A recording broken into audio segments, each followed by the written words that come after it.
आदरणीय सदाबहार बेचन जी को आमंत्रित करता हूं कि वो आए और एक धमाका इस तरह से जरूर करें। ये जब भी मित्रों हम सबको आवश्यकता पड़ती है, हमारी संस्थाएं नित्य नए उपक्रम करती रहती है और जब भी हमें आवश्यकता लगती है आदरणीय बेचन जी साहब से हम निवेदन करते हैं और पूरी टीम के साथ। ये हमारी एक पड़ोसी संस्था है, ये हमारा मन है, हमारा मानस है और हम अगर आत्मा है तो ये हमारे प्राण है, कहीं ना कहीं हम इनसे जुड़े हुए हैं। एक बार जोरदार तालियों से आदरणीय बेचन साहब का स्वागत करें।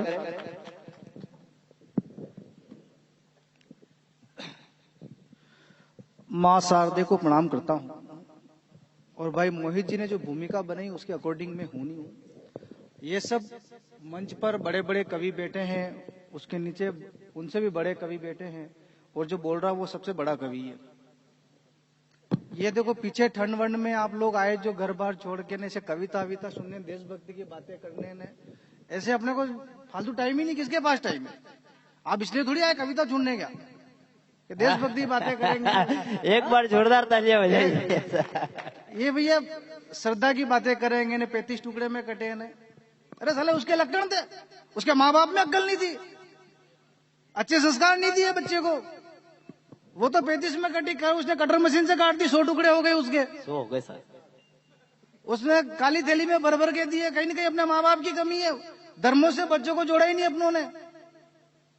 उनके छोटे छोटे बच्चों को कुरान याद है, सब कुरान हाफिज बन के बैठे हैं। अपने किसी बच्चों को बता दो साहब हनुमान चालीसा याद है क्या, गायत्री मंत्र याद है क्या, मां मृत्युंजय मंत्र याद है क्या? नहीं याद है साहब।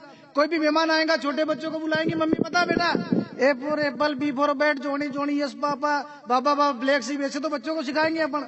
गलती उनकी क्या अपनी? अपन कोई कविता वविता नहीं सुनाएंगे, अपने पास कविता है ही नहीं साहब। ताली वाली बजाओ साहब। हाँ, अपन क्या है कि काम की बात करते हैं। अपने देखो साहब लाइटें रात को आ रही कि दिन को आ रही है, यूरिया के कट्टे मिल रहे कि नहीं मिल रहे। हाँ, ऐसी बातें करेंगे। मतलब देखो आजकल क्या है कि आप मर्सिडीज लेके चले जाओ, प्रतापगढ़ तक घूम के वापिस आ जाओ, रोकड़े हनुमान जी पूजा करा लो पंडित जी से, कोई आपसे नहीं पूछेगा।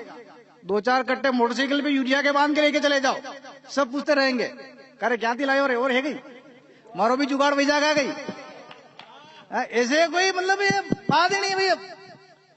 अपने कोई टेंशन वाली बात करनी ही नहीं। अपन तो अपन देखो जो बातें करेंगे वो पते की बात करेंगे, ठग से यहां लगेगी, नहीं लगेगी तो भी लगानी पड़ेगी। क्योंकि आप जब पटे तो मैंने भी वाह की थी, आपको भी वाह करनी पड़ेगी अगर वाह सुननी है तो।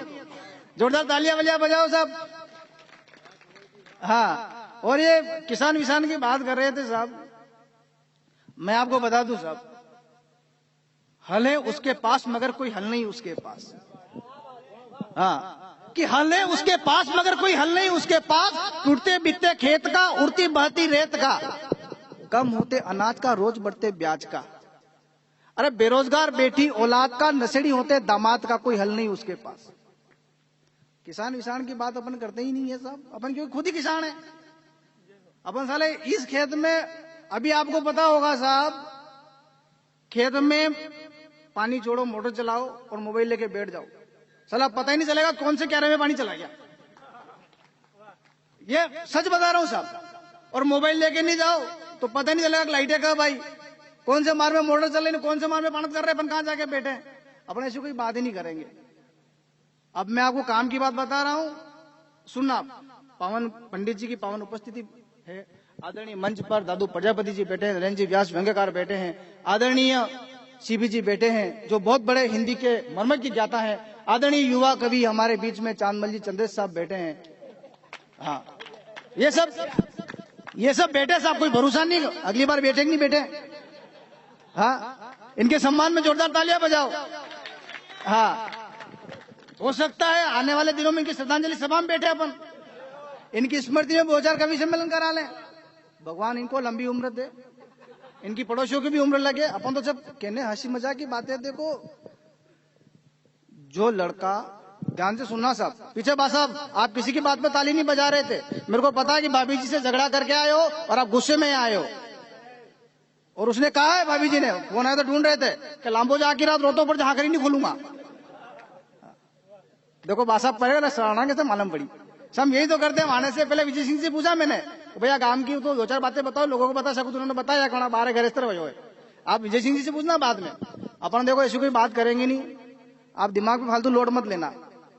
जो लड़का आती जाती हर लड़की को छेड़ रहा था, वो अपने लिए संस्कारी लड़की ढूंढ रहा है। जो पिता अपनी पत्नी का, जो पिता अपनी पुत्री का पढ़ना उचित नहीं समझता था, वो अपने बेटे के लिए पढ़ी लिखी लड़की ढूंढ रहा है। और जो पति अपनी पत्नी को पढ़ाना नहीं चाहता था, वो उसी की डिलीवरी के लिए लेडी डॉक्टर ढूंढ रहा है। तालियां वालियां बजाओ साहब में। यहां हमारी इकलौती मां साहब बैठे हैं, मातृ सम्मान बैठा है महिलाओं की बात करने के लिए। हालांकि महिला का प्रतिनिधित्व करने के लिए एक ही महिला काफी कहे जाता है कि महिलाएं खूब बोलती हैं, और महिलाएं अगर बोलती तो सीता सी वनवास न दी जाती। महिलाएं अगर बोलती तो अहिल्या सिंह पत्थर न बना दी जाती। बोली थी एक बार द्रौपदी, अंजाम सबको पता है कि लड़कियां लड़कियां लड़कियां। सबके घर में मां बहन बेटियां होती है। और आप सब सोशल मीडिया चलाते होंगे, टीवी चलाते होंगे, चैनल चलाते होंगे। आदरणीय पूर्व मुख्यमंत्री जी का एक यूट्यूब पर वीडियो आया, देखा होगा आपने, लालू प्रसाद जी यादव साहब का, जिनसे पूछा गया था, पुराना वीडियो उनका, कि भाई आपकी कितनी संतानें। उनकी 9 संतानों के लिए काफी चर्चित रहते थे वो। तो उनसे पूछा कि नहीं मेरे तो सिर्फ 2 बेटे हैं, बाकी तो लड़कियां, उनको पराये घर जाना है। और अभी आपने देखा होगा कि उनको किडनी जो ट्रांसफर की उनकी बेटी ने की है। ये होती है बेटियां साहब। बेटियां सहज होती है, सरल होती है, संभाल लेती है। और मैं तो सच बता रहा हूं साहब कि यहां पर पुराने बुजुर्ग बैठे हैं, लोग बैठे हैं, आने वाले बुजुर्ग बैठे हैं, युवा बैठे हैं। उनको नहीं पता है कि भाई अपने पिताजी को कौन सी सब्जी पसंद है, चाय फीकी पसंद है, दवाई किस टाइम पे लेनी है, क्या किस टाइम पे लेना है, नहीं पता है। बहुओं को सब पता है कि भाई पापा को फीकी दाल खानी है, चाय फीकी पीनी, इस टाइम पे ये नहीं करना है, इस टाइम पे ये नहीं करना है। तो बेटियां, मतलब आपने नोटिस किया होगा साहब कि एक माँ होती है, अपने बहू से कहती है कि भाई अगर डिलीवरी पे होती है तो कि बेटा काम किया कर, घर पे बैठी रहेगी तो बाद में दिक्कत आएगी। और अपनी बेटी से कहती है कि बेटी आराम से रहे, ज्यादा काम मत किया कर। और मतलब ऐसे विषय पे लड़कियों की, अपन औरतों की फालतू बात करते ही नहीं। अपन तो क्या है कि लड़कियां लड़कियां लड़कियां हमें जिस्म और सुंदरता की वजह से ही प्यारी नहीं लगती है, वो इसलिए भी प्यारी लगती है कि घर से कॉलेज तक लड़कों का पीछा नहीं करती है। रिश्ते का इनकार सुनकर लड़कों के मुंह पर एसिड फेंक कर नहीं भागती है। लड़कियां सहज होती है, सरल होती है। लड़कियां दहेज की मांग नहीं करती है। लड़कियां पति को धमकी नहीं देती है। लड़कियां तलाक की कोशिश नहीं करती है। लड़कियां सहज होती है। लड़कियों कभी भी केरोसिन डालकर पति को नहीं जलाती है। लड़कियां मासूम होती है, लड़कियां सरल होती है। तालियां वालियां बजाओ साहब इतना। हाँ, मधुशाला को धाम बनाना पड़ता है, मधुशाला को धाम बनाना पड़ता है। गाली को प्रणाम बनाना पड़ता है कि मधुशाला को धाम बनाना पड़ता है, गाली को प्रणाम बनाना पड़ता है। अरे अंधी आंधाधुन की दौड़ में हिट होने के लिए हर कुछ बोल के कविता का नाम देना पड़ता है। तालियां बजाओ साहब। हाँ, ये देखो, तालियां वालियां बजाते रहो। पता नहीं कब कौन सा जमाना आ जाए, आपको श्री राम से जय श्री राम बोलना पड़ जाए। जोरदार तालियां वालियां बजाओ साहब। हाँ, मैं अब एक पंक्ति बोलकर, एक कविता बोलकर अपनी वाणी को यही विराम दूंगा, क्योंकि टीम बड़ी लंबी है। कुछ नहीं, ये भी कुछ नहीं बोलेंगे जैसा मैं बोल रहा हूं, मेरे से अच्छा बोल के नहीं जाएंगे। सुन लेना। हे प्रकृति के पुण्य ददीचियो, हे प्रकृति के पुण्य ददीचियो, मैं अपनी व्यथा सुनाने आया हूं।